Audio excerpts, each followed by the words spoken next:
نحمده ونستعينه ونستهديه ونعوذ بالله من شرور أنفسنا ومن سيئات أعمالنا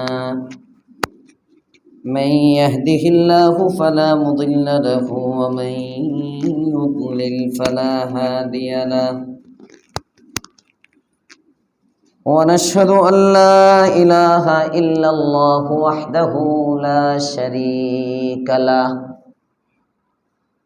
ونشهد أن سيدنا وسندنا وحبيبنا وطبيبنا ومولانا محمدا عبده ورسوله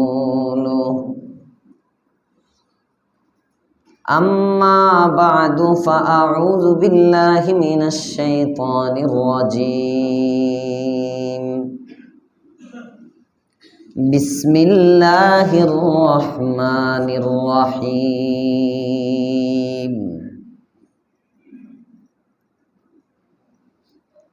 أولئك الذين اشتروا الضلالة بالهدى فما ربحت تجارتهم وما كانوا مهتدين مثلهم كمثل الذي استوقد نارا فلما أضاءت ما حوله ذهب الله بنورهم وتركهم في ظلمات لا يبصرون صم بكم عمي فهم لا يرجعون صدق الله العظيم اللهم صل على محمد وعلى آل محمد كما صليت على إبراهيم وعلى آل إبراهيم إنك حميد مجيد اللهم بارك على محمد وعلى آل محمد كما باركت على إبراهيم وعلى آل إبراهيم إنك حميد مجيد سبحانك لا علم لنا إلا ما علمتنا إنك أنت العليم الحكيم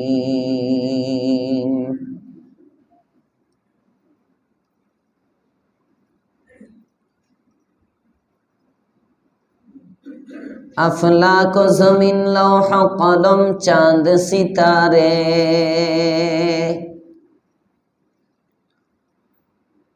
अफलाक ज़मीन लौह कलम चांद सितारे हर चीज में है नूर मोहम्मद की नज़ारे पाकीज़ा तो रज़ार से बरी जन्नत फिरदौस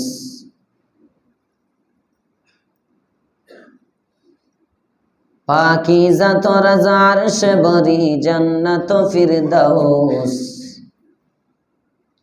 आराम गाहे पाक रसूल अरबी है ऐ ज़ायर बैत नबवी याद रहे ऐ ज़ायर बैत नबवी याद रहे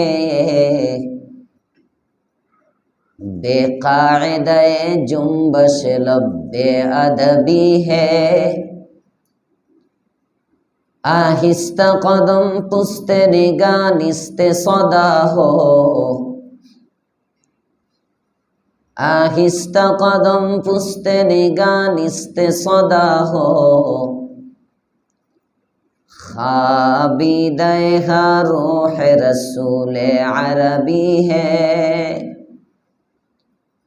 खाबीदाए हाँ रूह रसूल अरबी है।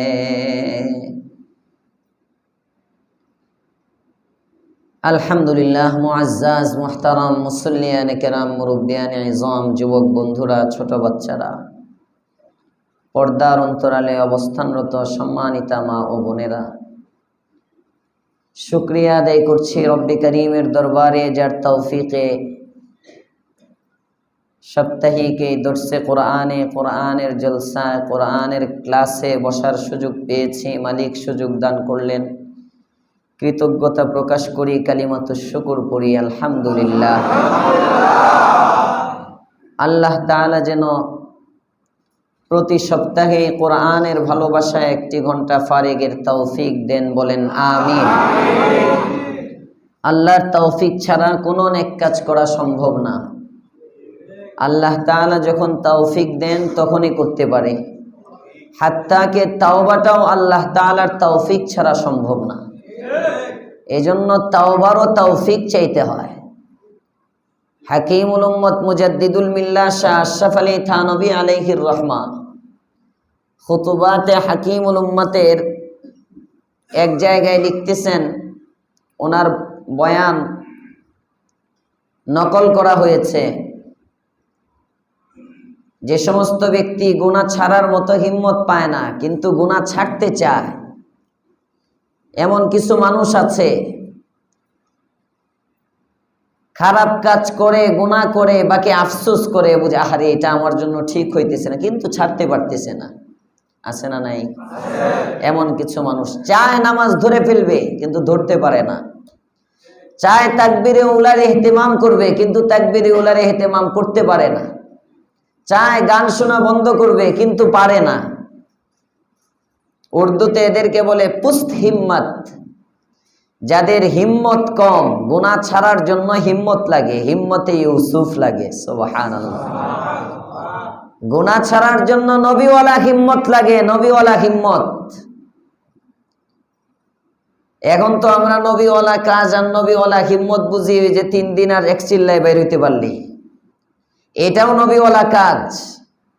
এটা নবীওয়ালা কাজের বাহিরে না। বাকি নেক কাজের জন্য যতটুকুন শক্তি লাগে তার চেয়ে অনেক বেশি পাওয়ারফুল শক্তি লাগে গুনাহ থেকে বাঁচার জন্য। অনেক শক্তি বেশি দরকার। হযরত ইউসুফ আলা নবীনা ওয়া আলাইহিস সালাতু ওয়াস সালাম কেমন শক্তিটা অর্জন করছেন? চতুর্দিকে গুনাহের উপকরণ, এর মধ্যে উনি গুনাহ না করে বের হয়ে চলে আসছেন। সুবহানাল্লাহ। আর আমরা গুনার উপকরণ নাই, আমরা কিনি গুনাহের উপকরণ। ঠিক না বেঠিক? গুনাহের উপকরণ আমরা খুঁজে খুঁজে বের করি, আর ওনার জন্য গুনাহের আসবাব রেডি, তারপরেও গুনাহ থেকে বাঁচছেন। হাকিমুল উম্মত মুজাদ্দিদুল মিল্লাহ শাহ আশরাফ আলী থানভী লিখেন, কোন ব্যক্তির যদি কম হিম্মত হয়, গুনাহ ছাড়তে চায়, ছাড়তে পারে না, এমন ব্যক্তি একটা আমল যদি করে কমপক্ষে 40 দিন পর্যন্ত তার গুনাহ ছাড়ার হিম্মত হয়ে যাবে। সহজ একটা আমল, এটা পুরুষেও করতে পারে, নারীও করতে পারে। যে নারী বোরকা পড়তে চায় পড়তে পারে না, মনে চায় কিন্তু আমলে আনতে পারতেছে না। হাকিমুল উম্মত থানভী বলেন, প্রতিদিন তোমার সারা দিনের সব কাজ শেষ করে রাতে যখন ঘুমাইবা, ঘুমাইতে যাওয়ার আগে সুন্দর করে ওযু করে 2 রাকাত নামাজ পড়বা। সারাদিন 5 ওয়াক্ত নামাজ বাদ দিছো, বাদ দাও, ওইটি দরকার নাই। ফজর বাদ, জোহর বাদ, আসর, মাগরিব, এশা সব বাদ, কোনো সমস্যা নেই। মন চায় নামাজ পড়তে, পড়তে পারো না, 2টা রাকাত পড়ো। প্রতিদিন রাতে শোয়ার আগ দিয়ে 2 রাকাত নামাজ পড়ো। নামাজের পরে হাত উঠায়া 10-12 মিনিট, 8 মিনিট, 10 মিনিট, 12 মিনিট কাঁদবা। হাত উঠায়া আল্লাহকে বলবা, কি বলবা? হাকিমুল উম্মত থানভী শিখান, ইয়া আল্লাহ, আমি গুনাহগার, তুমি জানো আমি গুনাহগার, আমার মনে চায় আমি গুনাহ ছেড়ে দিব, ছাড়তে পারতেছি না। এই যে তোমার কাছে তওবা করতেছি, আবার সামনে গুনাহ করব না, এটাও আমি ভাঙবো যে আমি জানি। একটু পরে এটা বর্জন করব এটাও জানি, আবার গুনাহ করব তাও জানি, তো তারপরেও আমার ভালো হইতে মনে চায়। তুমি একটু রহম করমের নজরে আমার দিকে তাকাও। এই কথাগুলো কেঁদে কেঁদে 10-12 মিনিট বইলে হাতটা নামাইবা, 40 দিন করো, দেখবা গুনাহ ছাড়ার শক্তি তোমার মধ্যে আল্লাহ দিয়ে দিবে। সব আল্লাহ থেকে নিতে হয়, হাত্তাকে তাওবার তৌফিক চাইতে হয়। আল্লাহ আমাদেরকে তাওবার তৌফিক চাওয়ার এবং তাওবার তৌফিক পাওয়ার তৌফিক দেন, বলেন আমিন। তওবা বড় দামি গুণ। যে ব্যক্তি তওবা করলো এই ব্যক্তিটা সফল হয়ে গেল। সবাই বললেন না যে সুবহানাল্লাহ? কষ্ট হয় সুবহানাল্লাহ বলতে? মসজিদের বাহিরে না গরম, ভিতরে তো গরম নাই, ভিতরে তো এসি চলতেছে, বোঝাই যায় না যে বাহিরের সেলসিয়াস না কি কয়টারে কত ডিগ্রি সেলসিয়াস কি চলতেছে মলতেছে কিচ্ছু বোঝা যায় না, ভিতরে তো এসি। সুতরাং সুবহানাল্লাহ বললে কষ্ট হয় না তো? বলেন তো দেখি সুবহানাল্লাহ। মাশাআল্লাহ। আল্লাহ বেশি বেশি তাসবিহ পড়ার তৌফিক দেন, বলেন আমিন। তাসবিহাতের দ্বারা দিল পাক হয়, তাসবিহাতের দ্বারা গুনাহ মুক্ত হয়, তাসবিহাতের দ্বারা আমলনামার মধ্যে এমন নেকি লেখা হয় যে নেকিগুলো বান্দা কিয়ামতের দিন দেখলে আল্লাহরে বলবে, আল্লাহ আমারে দুনিয়ায় একটু পাঠাও না, খালি গিয়া সুবহানাল্লাহ জপে আসি। আল্লাহ আমাদেরকে বেশি বেশি তাসবিহের আমল করার তৌফিক দান করেন। তাওবা এমন একটি আমল যা মানুষকে দামি বানায়, যা মানুষকে সফল করে। আবু জেহেল তাওবার তৌফিক পায় না, এই জন্য আবু জাহেল রয়ে গেল। আবু জাহেল মূর্খের বাপ, আবু জাহেলই রয়ে গেল তাওবার তৌফিক না পাওয়ার কারণে। কালো বেলাল তাওবার তৌফিক পেয়ে জান্নাতের সুসংবাদ পেয়ে গেল। আল্লাহ পাক রব্বুল আলামিন কেমন যেন এটাই বলতেছেন, উলাইকাল্লাযীনা ইশতারাউদ যালালাতা বিল হুদা ফামা রাবিহাত তিজারাতুহুম ওয়া মা কানু মুহতাদিন। দুই শ্রেণীর মানুষ পৃথিবীতে। এক শ্রেণীর মানুষ হেদায়েত গ্রহণ করে, আর এক শ্রেণীর মানুষ হেদায়েত গ্রহণ করে না, দলালা গুমরাহিকে গ্রহণ করে। আল্লাহর পয়গম্বর আপনি আমার নবী, দু জাহানের সরদার রাহমাতুল লিল আলামিন সাল্লাল্লাহু আলাইহি ওয়াসাল্লাম হেদায়েতের দিকে আহ্বান করেন, কালিমার দিকে আহ্বান করেন, কালিমার দাওয়াত দেন পয়গম্বর। এক শ্রেণীর মানুষ কালিমার দাওয়াত গ্রহণ করে, আরেক শ্রেণীর মানুষ কালিমার দাওয়াত গ্রহণ করে না। তারা মুহাম্মদকে নিয়ে বিদ্রূপ করে, মুহাম্মদের অনুসারীদেরকে নিয়ে বিদ্রূপ করে। যেমন এই জামানায় কিছু মানুষ আছে যে মানুষগুলো ইস্তেসকার নামাজ নিয়ে ঠাট্টা করে, আছে না নাই? নিজে পড়েও না, আরেকজন পড়ে আবার ঠাট্টা করে বিদ্রূপ করে। হায় হায় হায়, কম বক্ত এটা বুঝে না, এই টুকটাক সেজদার কারণে তাও কিছুটা গজব থেকে বেঁচে আছে, কিছুটা গজব থেকে বেঁচে আছে টুকটাক সেজদাগুলোর কারণে। যদি এগুলো বন্ধ হয়ে যায় তাহলে তো শেষ। আল্লাহর পয়গম্বর বলেন, লা তাকুমুস সাআহ হাত্তা ইউকালা ফিল আরদি আল্লাহু আল্লাহ।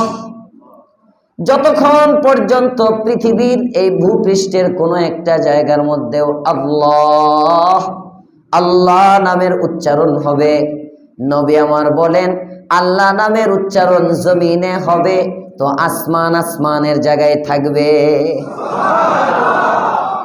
আল্লাহ নামের উচ্চারণ জমিনে হবে, চাঁদ চাঁদের জায়গায়, সূর্য সূর্যের জায়গায়, সমুদ্র সমুদ্রের জায়গায়। আল্লাহ নামের উচ্চারণটা পৃথিবীর মধ্যে বন্ধ হয়ে যাবে, ভূপৃষ্ঠে আল্লাহ নামের উচ্চারণ নাই, আল্লাহ নামের আওয়াজ নাই। আল্লাহ বলনেওয়ালা একজন ব্যক্তিও যখন জমিনের মধ্যে থাকবে না, সূর্যটা তখন সাগরের মধ্যে পড়ে যাবে। ইদাশ শামসু কুবিরাত, সূর্যের কিরণ, সূর্যকে কিরণহীন করে ফেলা হবে। ওয়াইদান নুজুমু কাদারাত, তারকা আসমানের মধ্যে থাকবে না, খসে খসে পড়ে যাবে। ওয়াইদাল জিবালু সুইরাত, পাহাড়গুলো আর আপন অবস্থায় দাঁড়িয়ে থাকবে না, পাহাড়গুলোকেও চালাইতে শুরু করা হবে। ওয়াইদাল ইশারু উতিলাত, এক কথায় লম্বা অনেক আলামত। এগুলো আমপাড়ার তাফসিরের মধ্যে শুনছিলেন আপনারা, আম্মাপাড়ার তাফসিরে বলা হয়েছিল 10 মাসের উটনির কি অবস্থা হবে, পাহাড়ের কি অবস্থা হবে, সমুদ্রের পানির কি অবস্থা হবে। ইসরাফিল যখন সিংহায় ফুৎকার দিবে, পুরা পৃথিবীটাই এলোমেলো হয়ে যাবে। কখন? পৃথিবীতে একবারও আল্লাহ নামের উচ্চারণ হবে না যখন। সুবহানাল্লাহ না নাউজুবিল্লাহ, সুবহানাল্লাহ না নাউজুবিল্লাহ। হ্যাঁ, বুঝেছি না এই জন্য আল্লাহ নাম, আল্লাহ আল্লাহ আল্লাহ নামটা দামি। এই যে পড়তেছে নামাজের মধ্যে আল্লাহু আকবার, আল্লাহ সবচাইতে বড়, বলতেছে তুই বলতেও পারস না, আবার টিটকারি করস। কত বড় কমবখ্ত, নির্বোধ, আর কত বড় পথভ্রষ্ট হলে এমন হয়। কেমন দিল মরলে ইবাদত নিয়ে বিদ্রুপ করতে পারে। আল্লাহ হেদায়েত দান করো, বলেন আমিন। রাসূলের জামানায় এরকম বিদ্রুপ করে। ইদা কিলা লাহুম আমিনু কামা আমানান নাস ক্বালু আনুমিনু কামা আমানাস সুফাহা, নির্বোধ। মুহাম্মদের উপর ঈমান এনেছে, মুহাম্মদের মালিকের উপর ঈমান এনেছে। সাফিহ, নির্বোধ। এরা দুনিয়ার ব্যবসা বুঝে না, এরা দুনিয়ার কোনো সায়েন্স বুঝে না। ওইসেন ইংরেজি বলে না হুজুররা, কি বুঝে? বিজ্ঞান কি জিনিস হুজুররা বুঝে না, আলেম উলামা বুঝে না। এরা নির্বোধ। শুধু আছে নামাজ নিয়ে, রোজা নিয়ে, হজ আর যাকাত। মৌলবীদের কাম কি? যাকাত, হজের বয়ান, আর নাইলে পর্দার বয়ান। এছাড়া আর হুজুররা জানেটা কি? দেখি হুজুররা বুঝে উন্নত প্রযুক্তি কোথায় চলে গেছে, আজকের বিজ্ঞান কত দূর আগেছে, বুঝে তোমার ইমান নিয়ে সব বাড়ি চলে যেতেছে। হুজুররা বুঝে। এইভাবে সাহাবীদেরকে কটূক্তি করত, সাহাবীদেরকে ঠাট্টা করত, বলতো আরে এরা কি বুঝে, আমানা সুফা, এরা নির্বোধ। নির্বোধ না হইলে বুঝি নামাজ পড়ে? চালাক মানুষ তো নামাজ পড়ে না। যেমন দেখবেন যদি সমাজের কোনো বিত্তশালী সে মাদ্রাসায় দান করে, মসজিদে দান করে, পাশ থেকে বলবে আরে কি করে, এমনি মানুষ দান করে নাকি? এমনি মানুষ দান করে? 100 বাচ্চা তার পাঞ্জাবি পায়জামা বানায় দিতে হয়, টিয়া খরচ করার জায়গা পান না, টাকা বুঝো বেশি হয়ে গেছে না? এমন কিছু মানুষ আছে সমাজে। মনে করেন মাদ্রাসার বাচ্চা, অনেকে আছে এরকম, বিভিন্ন মাদ্রাসার বাচ্চাদেরকে রমজানে বিভিন্ন জায়গায় ওই দেখা যায় 100-200 মাদ্রাসার যত বাচ্চা, সব বাচ্চাকে পাঞ্জাবি বানায় দেয়, পায়জামা বানায় দেয়। এটা তাদের শখ, অনেক সময় এরকম করে। বিভিন্ন মানুষ শুনলে দেখবেন যদি জানে, আরে পুরা কি লাভ, কারণ সে মনে করে এখানে যা ঢালতেছে সবটাই লস। আপনার বাড়িটা সুন্দর করেন, আপনার গাড়ির মধ্যে রং লাগান, আপনি একটা নিউ ব্র্যান্ডের গাড়ি নামান, এটা না আপনার একটা গেটআপ বাড়বে, অবস্থান বাড়বে। আপনার মেয়ে বিয়ে করাইতে গেলে দেখবে যদি আপনার গাড়িটা একটা ভালো ব্র্যান্ডের হয়, আল্লাহ তাআলা কই দেখোস না ভালো ব্র্যান্ডের গাড়ি কের ওডি না বডি, ফ্লাইওভারের মধ্যে ফুটতে 20 মিনিট সময় লাগে নাই, শেষ 1.5 কোটি। বুঝো না তোমার ব্র্যান্ড? আমি আল্লাহ দেখাই মাঝে মাঝে। কি আল্লাহ আমাদেরকে কুদরত বুঝার তৌফিক দেন, বলেন আমিন। নির্বোধ কারা? এই জন্য রাসূল বলে গেছেন, নির্বোধ তো তারা যারা দুনিয়ার পিছনে খরচ করে, যারা দুনিয়ার জন্য ব্যয় করে, এনারই নির্বোধ। যাইতে হবে তোমার অন্ধকার কবর, 3.5 হাত বাড়ি, ওটা নিয়ে তোমার ফিকির নাই। তোমার ফিকির 1.5 বিঘা জায়গার উপরে বাড়ি হবে, 30 বিঘা 30 একর সম্পত্তি আমার, বিরাট বড় ফার্ম হবে, শত শত নয় হাজার হাজার গরু থাকবে, এই বিশাল খামারের জায়গায় তুমি কিন্তু সেই গ্রামের বাড়ি অন্ধকার কবর। ঠিক না বেঠিক? বুঝেন? চিন্তা করেন আপনি, আমার হালত তো এটাই। দুনিয়ার জায়গায় এইসব ফানি, দারে ফানা কি সজাওট পর না যা, दारे फाना की सजावट पर न जा, अरे नेकियों से अपना असली घर सजा, नेकियों से अपना असली घर सजा। তুমি যদি বিচক্ষণ হও, নেকির দ্বারা তোমার আসল বাড়িটা সাজাও। আসল বাড়ি কোনটা? সবাই বলেন কোনটা? কবর। আসল বাড়ি। প্রতিদিন রাত্রে ঘুমানোর সময় ফিকির করবেন, সকালবেলা 8টায় ঘুম থেকে উঠলাম, 9টার মধ্যে আমি অফিসে চলে গেলাম, বিকাল 5টা পর্যন্ত অফিস করে রাত 8টায় এসে আমি বাড়িতে ঢুকলাম। সকাল 8টা থেকে রাত 8টা পর্যন্ত আমার ফিকির হলো দুনিয়া। সকাল 8টা থেকে রাত 8টা পর্যন্ত আমার সামনে দুনিয়া, আমার অফিসটা দুনিয়া, আমার সন্তান দুনিয়া। কথা বলে না? হ্যাঁ, বুঝেন? সব সন্তানের জন্য স্কুলে নিয়ে গেলাম, হ্যাঁ, অফিস করে পাশাপাশি অফিসের পাশের স্কুলে সন্তান ভর্তি, ওই অফিস করে সন্তানকে স্কুল থেকে ছুটির সময় বাসায় দিয়ে যাইতে সময় পায়, কপাল পোড়া, ওয়াক্ত মতো জোহরের নামাজটা জামাতে পড়ার সময় পায় না। দুনিয়া তো ঠিকই সাজাচ্ছ, তোমার সন্তানকে আনা নেওয়ার কেউ নাই, অফিসও চলে, সন্তানের আনা নেওয়াও চলে। নির্বোধ তুমি, পাগল। যদি তুমি বিচক্ষণ হতা তাহলে অফিসও চলতো, সাথে সাথে তোমার নামাজও চলতো, অফিসও চলতো, নামাজও চলতো। এখন অফিস চলে, নামাজ চলে না। তার কারণ হলো আমি আখিরাত চিনলাম না, আমার আসল বাড়ি মনে করতেছি আমার টাওয়ারটাকে।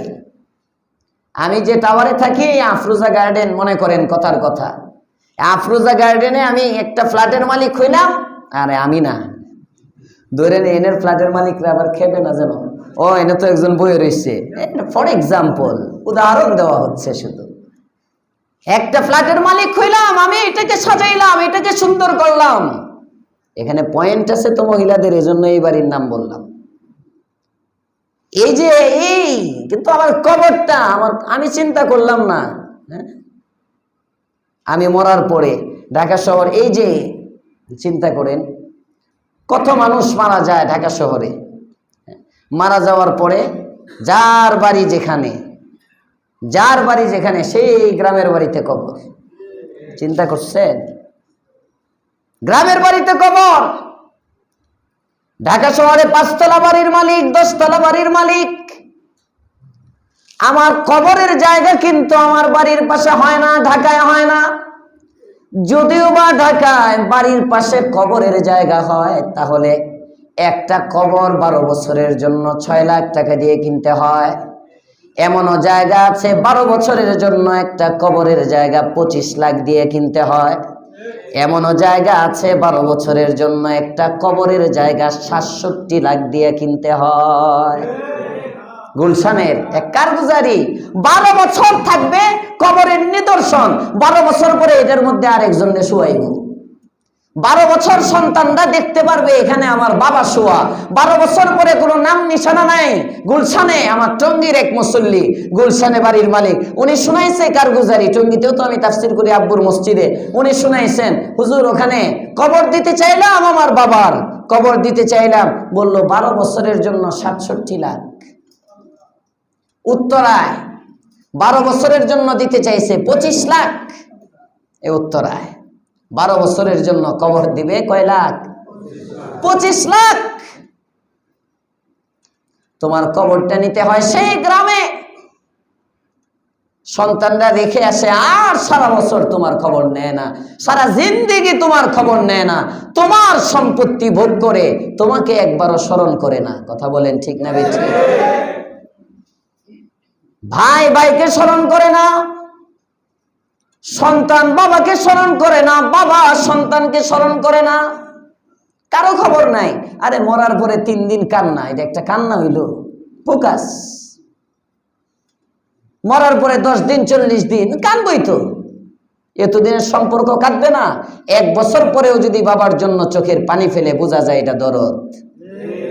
10 বছর পরেও যদি বাবার কথা মনে হলে চোখের পানি ছাড়ে বোঝা যায় এটা আদর্শ সন্তান। 3 দিন কাঁদলি বেটা, 3 দিন কাঁদবি না তো কি করবি? এটা তো খোদা প্রদত্ত। একজন মানুষ মারা যাওয়ার সাথে সাথে তার আত্মীয় স্বজনের দিলের কাইফিয়ত একরকম, লাশটা সামনে যখন আছে তখন একরকম, লাশটা যখন গোসল করায় ফেলবে আরেকটু শক্ত, কাফনের কাপড়ের ভিতর ঢুকাবে আরেকটু শক্ত, কবরের মধ্যে নামাবে আরেকটু শক্ত, মাটি চাপা দিবে আরেকটু শক্ত, কবরস্থান থেকে চলে আসবে আরেকটু শক্ত। 3 দিন যাবে হালকা ভুলবে, 40 দিন যাবে একেবারে 39 ভাগ ভুলে যাবে, এরপরে আর খবরই নাই। এটাই দুনিয়া। কার জন্য কি করতেছেন? বলতেছি না আমি সব দান করে দেন, এই ওয়াজ এটা করতেছি না যে সন্তানকে দেওয়াই যাবে না, না, সন্তানকে দিতে হবে। বুখারীর হাদিস, আল্লাহর পয়গম্বরের সাহাবী অসুস্থ, রাসূলকে বলেন, ইয়া রাসূলুল্লাহ, আমি আমার সন্তানের জন্য কি পরিমাণ রাখবো? আমি আমার অনেক সম্পদ আল্লাহ তাআলা দিচ্ছেন, আমি অর্ধেক দান করে দেই আর অর্ধেক সন্তানের জন্য রাখি। আল্লাহর রাসূল বলেন, না, সন্তানের জন্য আর একটু বাড়ায় রাখো। আরো আসতে বলেন সুবহানাল্লাহ। হুজুররা তো সব দিয়ে দিতে কয় মনে হয় আপনাদেরকে। আল্লাহর পয়গম্বর আপনি আমার নবী, দু জাহানের সরদার, রাহমাতুল লিল আলামিন। বুখারীর বর্ণনা, সাহাবী বলেন, ইয়া রাসূলুল্লাহ, ইয়া হাবিবাল্লাহ, প্রথমে বলছেন সম্পদকে 3 ভাগ করি, 3 ভাগ করে আমি 2 ভাগ আল্লাহর রাস্তায় সদকা করি, 1 ভাগ রাখি।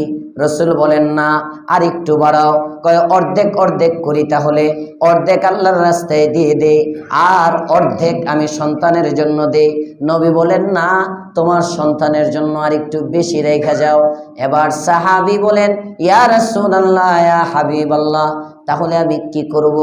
আল্লাহর পয়গম্বর বলেন, সম্পত্তির 1/3 তুমি দান করো, 2/3 সন্তানের জন্য রাখো। বেশিরভাগ তুমি রাখো। তোমার ইন্তেকালের পরে তোমার সন্তান যেন আমার আল্লাহ নবীজির নাম করে বাইরে হয়ে না যায়। আছে না আমার আল্লাহ নবীজির নাম? হ্যাঁ। তোমার সন্তান যেন পরমুখাপেক্ষী না হয়, তোমার সন্তান যেন আরেকজনের মুহতাজ না হয়। তোমার সন্তানের জন্য তুমি একটু বাসস্থানের ব্যবস্থা করতে যদি পারো, বৈধভাবে, অবৈধভাবে নয়, ভালো। তবে তোমার সন্তানের বাসস্থানের ফিকির বান্দা যেমন করো, তোমার নিজের বাসস্থান 3.5 হাত কবরের ফিকিরও করো। ওইটা ছাইরা না পাগল, ওইটা ছাইরা না। সাহাবায়ে কেরাম এটা করতেন আগে, আখিরাত করতেন আগে, আখিরাত আগে করতেন তো। এই জন্য কাফেররা বলতো বলদ। সফিহের বাংলা কি?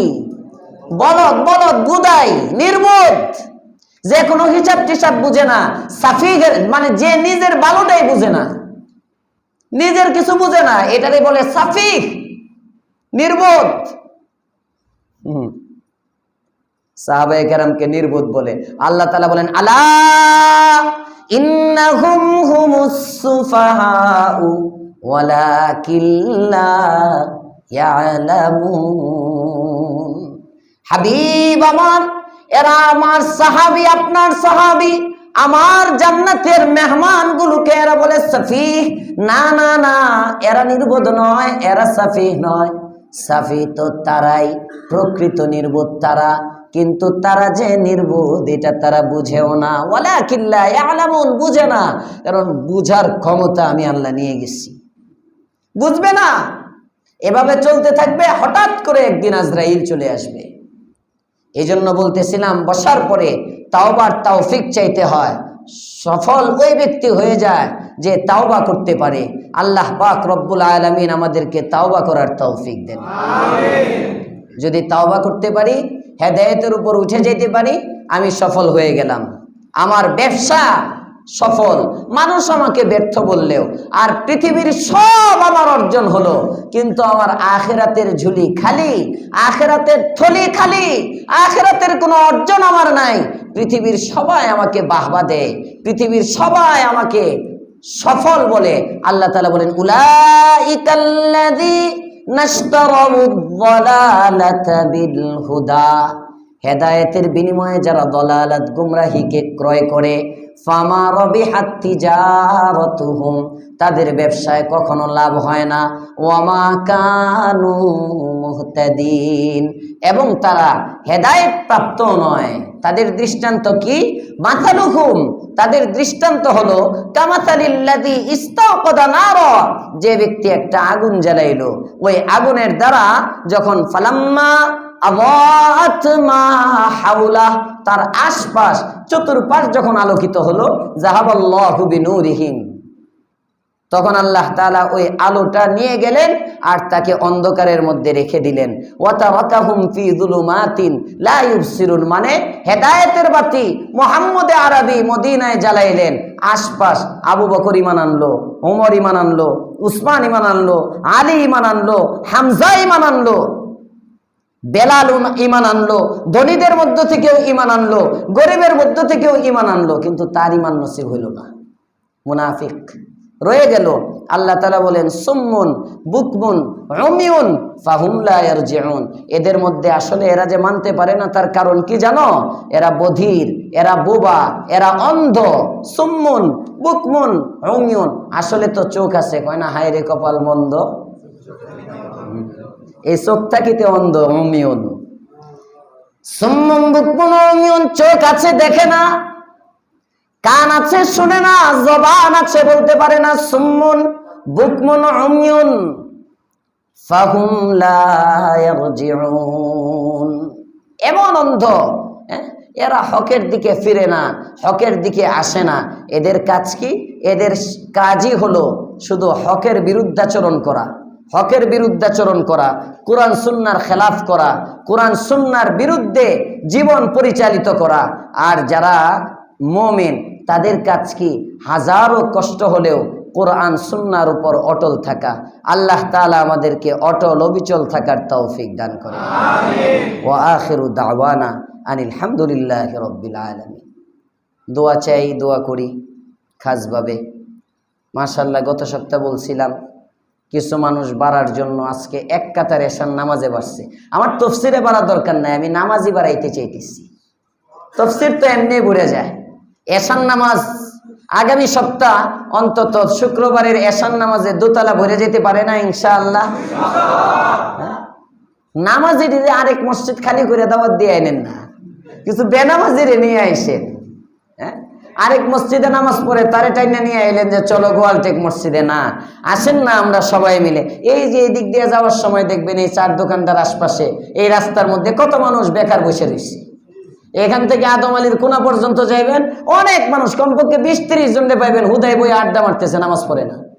এদিক দিয়ে যান ওই যে ইয়া পর্যন্ত, চিস্তি মার্কেট না কি কয় এটাতে, হ্যাঁ, ওই কুটবাড়ির যে রাস্তা, এর আগ পর্যন্ত আমাদের গোয়ালটেকের সীমানা, এদিক দিয়েও যান, দেখবেন না হইলেও কমপক্ষে 70 জন পাইবেন যারা এশার নামাজ পড়ে নাই, কোনো কাম নাই, একেবারে বেকার কোম্পানির ম্যানেজার এখানে বসে রয়েছে।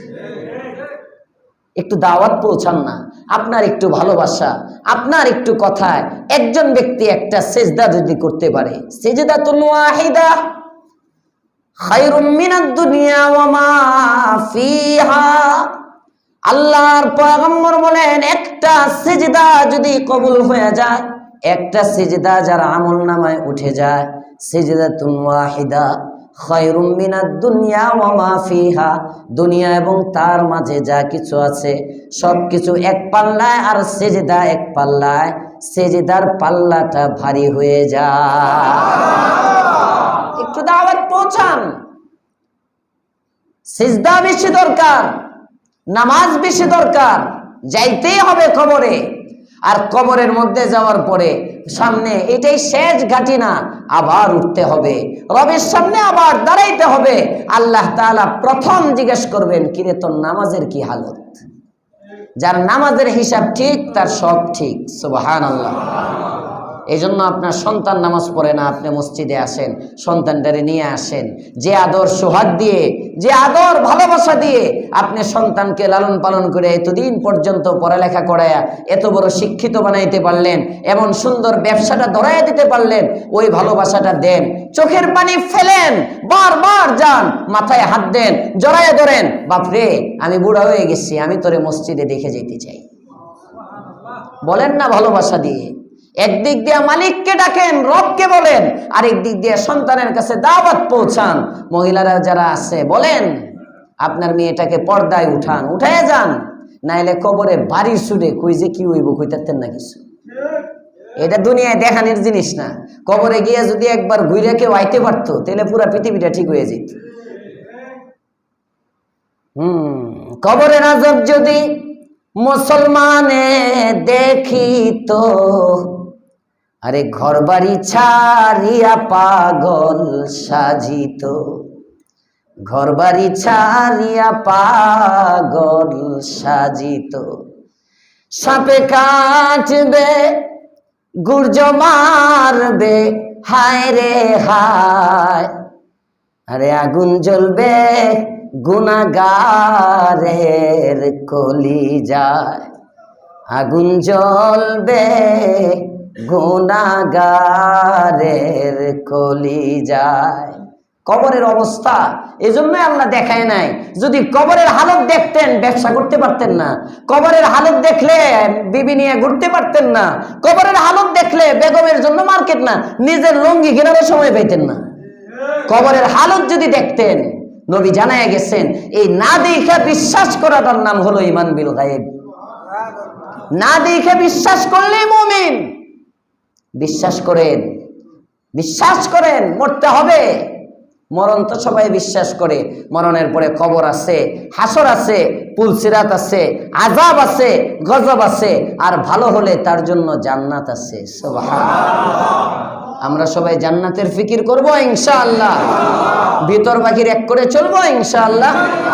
আল্লাহ আমাদেরকে খাঁটি মুমিন বানায় দেন। আমিন। দোয়া করেন, জুমাতেও দোয়া করছেন, এখন বিশেষভাবে দোয়া করেন। ওই হাজী মনিরুজ্জামান লিটন সাহেবের পয়েন্ট দেওয়া আছে না, ওনার পরিবার থেকে ফোন করছিল আমাকে যে হুজুর আপনার কাছে একটা অনুরোধ, পয়েন্টটা যেন বন্ধ না হয়। আমি বলছি প্রশ্নই আসে না বন্ধ করার, যতদিন পর্যন্ত আপনাদের আপত্তি নাই, তাদের পরিবার থেকে যদি অভিযোগ না আসে, কখনো তাদের সমস্যা না হয়, পয়েন্ট চলবে। এটার সওয়াব লিটন সাহেবের কবরে যেতে থাকবে। এন্ডে ইনসাফ টাওয়ার, হ্যাঁ, 7 তলার ছাদ হয়েছে, দেখে যেতে পারে নাই। ওদিক দিয়ে আরেকটা বাড়ি, ওইটা, আর যে বাড়িতে থাকে এই বাড়িও তো মনে হয় 5-7 তলা, হ্যাঁ 6 তলা, 6 তলা বাড়ি, ওখানে একটা, এটি একটাও যাইতো না কবরে। এই যে তাফসিরের পয়েন্টটা উনি চালু করে গেছে, এখানে 10 জন, 20 জন, 30 জন, 40, 50 জন মহিলা এখানে আসে। একজন মহিলাও যদি বোরকা ধরে, একজন মহিলাও যদি একটা নামাজের মাসআলা শিখে, এই যে সপ্তাহে একদিন কোরআনের আওয়াজ ওনার ঘরের মধ্যে হচ্ছে, এটা ওনার কবরে যাইতেছে। এটাকে বলা হয় সাদাকায়ে জারিয়া। আমরা এগুলোর দাওয়াতি দেই, আসেন। জীবদ্দশায় প্রত্যেকেই কিছু না কিছু ভালো কাজ করি, যেটা আমার কবরে সহায়ক হয়।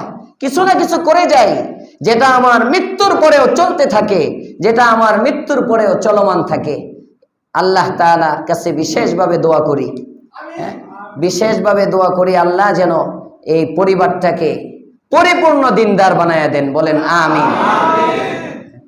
হাজী সাহেব মাঝে মাঝে আমারে বলতো, প্রথম যখন খতিব হইছি, তাফসীর শেষ, কষ্ট হইতেছে আপনাদের, আমি সংক্ষেপ করে দিছি, মোনাজাতে চলে যাইতেছি। দুপুরের ভাত খেয়েছি না আমি এখন, আপনারা তো খায়া খুঁয়ে বসছে, এই জন্য আমার খিদা লেগে গেছে। মাদ্রাসায় গেছি, মাদ্রাসা থেকে আরো কাজ করে আসছি, আসতে দেরি হয়ে গেছে। আর এমনিও সময়ও শেষ। এখন তো দেখতেছেন একটু তাফসীর রাত লম্বা, তো মহিলারা আসে, আমার টার্গেট 10টার যেন পার না হয়, এটা এই জন্য একটু তাড়াতাড়ি, রাত যেহেতু লম্বা। আবার যখন এশার নামাজ 7টা 7:30 আসবে, তখন আবার পোষাইয়া দিব না ইনশাআল্লাহ, সমস্যা নাই। আমি যখন প্রথম এখানে খতিব হইছি, প্রথম খতিব হওয়ার পরে এখন তো মাশাআল্লাহ আমার বক্তবৃন্দ অনেক, সবাই ভালোবাসে, পরিচয় হয়েছে। কিন্তু যখন বক্তবৃন্দ কম ছিল, এত মানুষ আমারে চিনে না, তখন লিটন সাহেব আমার বক্ত। হ্যাঁ, প্রথম দিকে না নিজাম ভাই আমারে নিয়ে, তখন আমার এই মসজিদের দোতলায় এই ছোট্ট আমার বডির মাপের যে রুমটা আছে, হ্যাঁ, এই বডির মাপের রুমটা হয় নাই, আসলাম দোতলা, টাইলস টুইলস নাই, দোতলার টাইলসও তো আমি আসার পরে হয়েছে, দোতলার টাইলস ছিল না, রুমের ইন্তেজাম ছিল না, আমি বসার জায়গা নাই, মাদ্রাসা থেকে আসি ডাইরেক্ট, অথবা বাসার থেকে আসি, এসে এখানে নামাজ পড়াই আবার চলে যাই, ছাত্র জামানা। তো হাজির সাহেব তখন আমাকে একদিন বলতেছেন ওনার বাসায় নিয়ে, বাসার ভিতরের দিকে পূবের কোনায় না উত্তরে, আমি তো আবার ভিতরে ঢুকলে দিক চিনি না, এক আজীব মানুষ আমি, ঘরের ভিতরে ঢুকলে এখন রাস্তা দেখা যায় দেখে আমি বলতে পারবো, কিন্তু যদি আবদ্ধ ঘরে থাকি যেখানে রাস্তা মাস্তা কিচ্ছু দেখা যায় না, ওখানে আন্দাজি খালি কমো ডান বাম, এটা উত্তর এটা দক্ষিণ, ভিতরে বলে দিক আমার ঠিক রাখতে পারি না, পশ্চিম ঠিক করে পরে দিক বলতে হয়। তো কোন দিকে যেন ভিতরে একটা কামরা ছিল, ওই কামরাটার মধ্যে হুজুর এই কামরাটা আপনার, আপনি অ্যাটাচ টয়লেট আছে, আপনার আরাম করতে হইলে মসজিদের কামরা হওয়া আগ পর্যন্ত আপনি থাকবেন, ইয়া করবেন। হ্যাঁ, সব স্মৃতি এখন তো মনে পড়ে, 8-10 বছর গেলে, আর 2-3 বছর গেলে মনেও পড়বে না উনি যে এগুলো বলছিল। বুঝতেছেন, এটা পৃথিবীর নিজাম, এগুলো পৃথিবীর নিজাম। মানুষের লোকটা নাই, আমার চোখে ভাসে, এখানে বসতো, প্রায় সময় না দেখলে জিজ্ঞেস করতাম, লিটন সাহেব দেখি না, আসে না, এখন তো আর জিজ্ঞাসা করা হবে না, চেয়ারটা আছে, ওই যে চেয়ার রয়েছে, হ্যাঁ, এগুলোই সব আছে, মানুষ নাই। আপনি আমিও একদিন চলে যাব, এজন্যে আসেন কবরকে সুন্দর করার ফিকির করি, নামাজটা পড়বো সবাই ইনশাআল্লাহ, 5 ওয়াক্ত নামাজ পড়েন, যার যার, সবাই তো ভালোটা সবাই বুঝে, ভালো বুঝে না এমন ব্যাককল কেউ নাই এই জামানায়, সবাই বুঝে। নিজের কাছে যে কাজটা খারাপ মনে হয় এটা ছেড়ে দেন, আর নিজের কাছে যে নিজে ভালো, জগৎ ভালো। আমি যদি চেষ্টা করি ভালো হওয়ার জন্য, কেউ আমাকে খারাপ বানাইতে পারবে না, কথা বলেন ঠিক না বেঠিক? আমাকে কেউ সুদ নিতে বাধ্য করতে পারবে না, ঘুষ নিতে বাধ্য করতে পারবে না। বাংলাদেশের পরিস্থিতি এমন হয় নাই যে পিস্তল থেকে কয় দাড়িটা চাষ, বিলকুল না। আমি আজকে আমার এক মুসল্লিরে দেখি টুপি ছাড়া আসতেছে, উনি তাফসিরে বসা, টুপির সাথে ওনার ওয়াইফ সাথে ছিল, টুপি খুললে 2 জন একসাথে আসতেছে, আমি দেখছি, যারে বলছি সে বুঝছে। হ্যাঁ, ওয়াইফ সুন্দর করে বোরকা টুরকা পরা, হ্যাঁ, ওয়াইফ বোরকা সুরকা পরা, পুরা পর্দার সাথে আছে, এই বোরকাওয়ালা মেয়ে মানে মহিলার সাথে আপনি আসতেছেন, আপনার তো একটু সাধারণ আকল হওয়া দরকার, যে আমার অন্তত বোরকার খাতিরে আমার টুপিটার সাথে দেওয়ান দরকার। একটা খোলা মাইয়া নিয়ে আইতেন, তেলে শরমে আপনি টুপিটা এমনি খুললে পকেটে দিয়ে দিতেন, কথার কথা।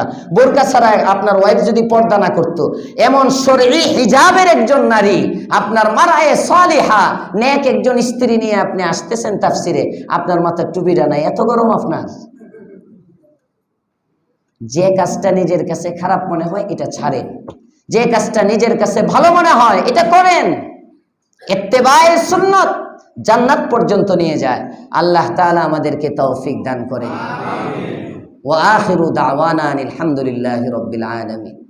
ইস্তিগফার পড়ি, আস্তাগফিরুল্লাহাল্লাযী লা ইলাহা ইল্লা হুয়াল হাইয়ুল কাইয়্যুম ওয়া আতুবু ইলাইহি লা হাওলা ওয়ালা কুওয়াতা ইল্লা বিল্লাহিল আলিয়্যিল আযীম। প্রশ্ন, নফল রোজার নিয়ত করে যদি কেউ ঘুমায় কিন্তু সেহরির সময় ঘুম থেকে উঠতে না পারে, এরপরেও নিয়ত করার কারণে রোজা ওই দিন রাখা ওয়াজিব হয়ে যায়? হ্যাঁ, সাহরি খাওয়ার সাথে সম্পৃক্ত না, সাহরি না খেয়েও রোজা রাখা যায়, সাহরি না খেয়েও রোজা রাখা যায়, যদি রাখতে চায় রাখতে পারে। নফল রোজা নিয়তের দ্বারা, নফল নামাজ নফল রোজা নিয়তের দ্বারা শুরু করলে এটা ওয়াজিব হয়ে যায়। শুরু করার পরে যদি ভেঙে দেয় কোনো কারণে, তাহলে কাজা করতে হয়।